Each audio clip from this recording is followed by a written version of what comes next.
ரொம்ப ஒரு முக்கியமான ஒரு விஷயம். இதை எல்லாரும் கட்டாயம் நோட் பண்ணி வைக்கிங்க. வீட்டுல இப்ப பாத்தீங்கன்னா பேனா எடுத்து நோட் பண்ணிக்கிங்க.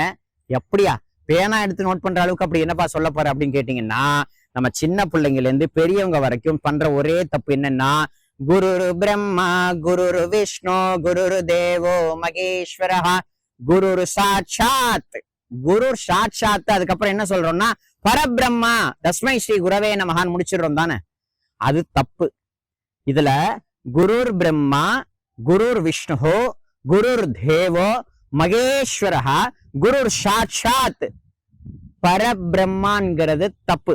பரம்பிரம்மா பரயும் பிரம்மா அப்படின்னு சேர்த்து சொல்லணும். பரபிரம்மா பரபிரம்மான்னு மொட்டையா சொல்லாம பரம்பிரம்மா. பரம்பிரம்மா அப்படின்னா பிரம்மம். பிரம்மம்னா அந்த எங்கும் நிறைந்த ஏகாந்த ரூபியா இருக்கக்கூடிய வெட்ட வெளியில இருக்கக்கூடிய பிரம்மம். அது புரியுதுங்களா? பர அப்படின்னா அதுக்கு அட்ரஸே இல்லாத மாதிரி அர்த்தம் ஆயிடும். ஆகையினால பரயும் பரம்பொருள் அப்படின்னு தானே சொல்றோம். பரப்பொருள்னு சொன்னா நல்லா இருக்குமா? நல்லா இருக்காதானே. ஆகையினால நம்ம சின்ன குழந்தைங்கள்ல இருந்து பெரியவங்க வரைக்கும் ஒரு இந்த ஸ்லோகத்தை சொல்லும் பொழுது நம்ம பண்ற ஒரே தப்பு என்னன்னா, பரபிரம்மா அப்படின்னு சொல்லக்கூடாது. பரம் பிரம்மா. பரம் பிரம்மா தஸ்மை ஸ்ரீ குரவே நமஹா. பரம் பிரம்மாங்கிறத சொல்லணும். இந்த ஸ்லோகத்தை படின்னு சொல்றேன். சோ கரெக்டா எல்லாரும் நோட் பண்ணிக்கங்க. சாய்ராம்.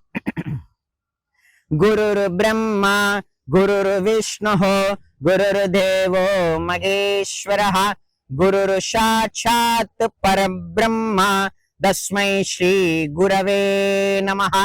குருர் பிரம்மா குருர் விஷ்ணு குருர் தேவோ மகேஸ்வரஹா குருர் சாட்சாத் பரபிரம்மா.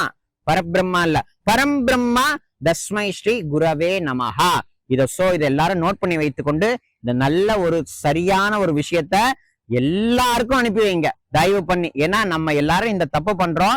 பரபிரம்மான்னு சொல்லக்கூடாது, தப்பு. பரம்பிரம்மா அப்படின்றத இம்மு சேர்த்துதான் சொல்லணும். இந்த ஒரு விஷயத்த எல்லாருக்கும் கம்பல்சரி அனுப்பி வைங்க. தெரிந்து கொள்ளட்டும். ஓம் சாய்ராம்.